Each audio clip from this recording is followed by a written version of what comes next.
before you press record for making a video can be challenging at times. But today I'm going to be showing you some different settings on my camera and some different strategies that I use in my videos before I actually start filming. Let's get into it.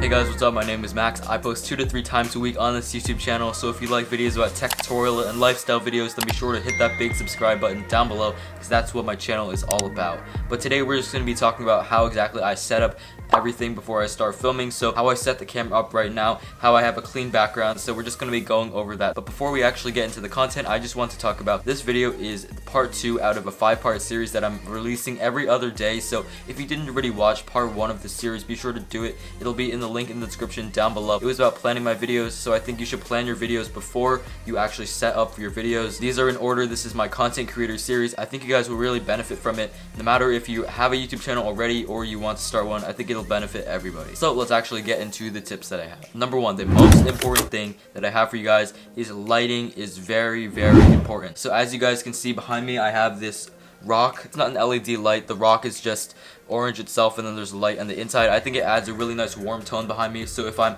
blocking the light, there's like a orange glow around me. It looks pretty cool. And then I have that light over there, as you guys can see, that lamp. I think it's a good addition, but the most important part about lighting is to use natural light. So I'm going to be showing you right now. Let's pull out my phone. So right now this is what it looks like. There's some windows behind me, and I think it's really good that you have natural light, so that's why I try to film my videos in the daytime, because if it's at night then it kind of looks bad, and we'll talk about that later on. And if you can, try to sit near a window, and I like to have it facing towards me like this so the light can be even throughout. That's pretty much all I have to say about lighting. Just make sure it's evenly lit. So I have natural lighting over here, and then I have the artificial lighting over there. Experiment to see what works best with you, but natural lighting is the best. The second thing I like to do is clean up my background, because as you guys can see in my background, everything is always really clean. So on the floating shelf over here, I just have some pencils and all that, speaker, and then a cover, and these are just some wires over here. I know it kind of looks messy there, but I like to keep it back there just to add some more character. And then right here, this wood piece is all clean. There's nothing at all there except the rock. I also like to keep my door closed, because sometimes my family or other things will mess up the audio and it'll get in the background. Also, I have an acoustic foam panel back over there behind the light,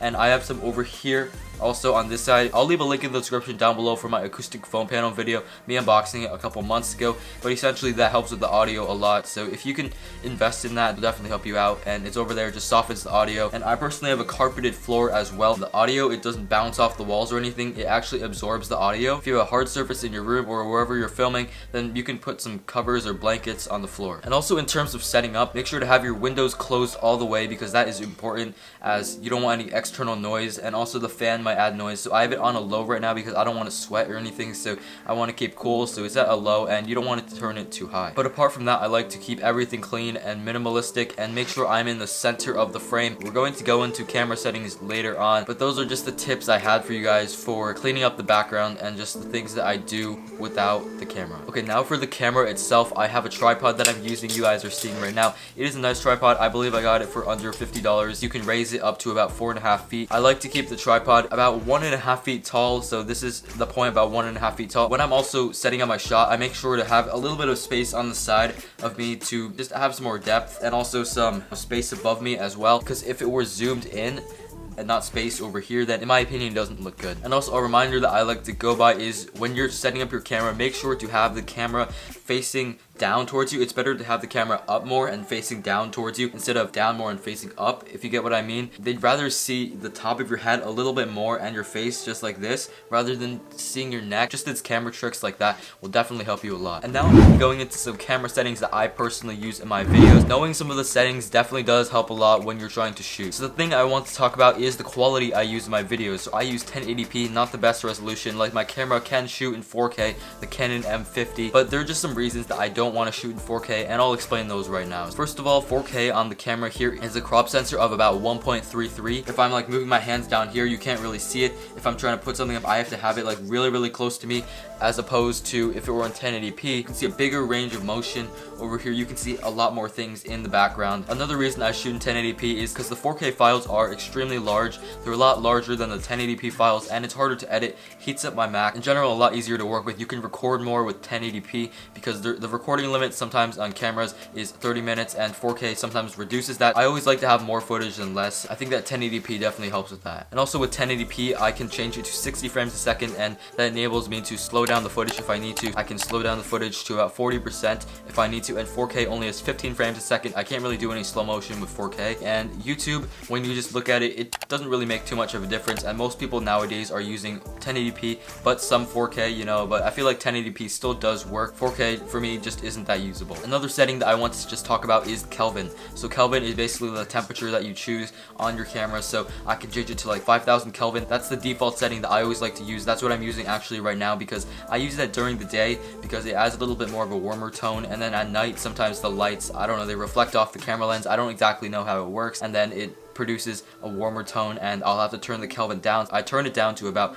3500, and that works for me, so you just gotta play around with it a little bit more. And also the last thing I just wanted to talk about is setting up a script or some notes. So if you also want to know how I set up my script, be sure to check the first video in the series. Once again, it'll be in the link in the description down below. The way I set up my notes is I have it over here. It's not too far off from the lens of the camera, so if I'm looking over here, it's not too far off. So I use these in my Ichabod summaries a lot. So here's what it looks like. I have the script right here, my keyboard, and here's the script from Notion, and I just have it over here. Some key points I want to talk about, I just glance over it. And also a good thing about the monitor is I have a white background over here for Notion, and it also adds some light, so there's some more light over here as well. There's natural light, and there's also the artificial light over there. And I think setting up a script on the side that isn't too far away is very beneficial. Instead of looking down, if you have like a paper script, you have just something to look up to. But essentially that is what I do for my whole entire setup, setting up my videos, the tripod, to the camera, to the script, to the lighting, to cleaning up my background. But remember, what works for me might not work for you. These are just my recommendations and what I do personally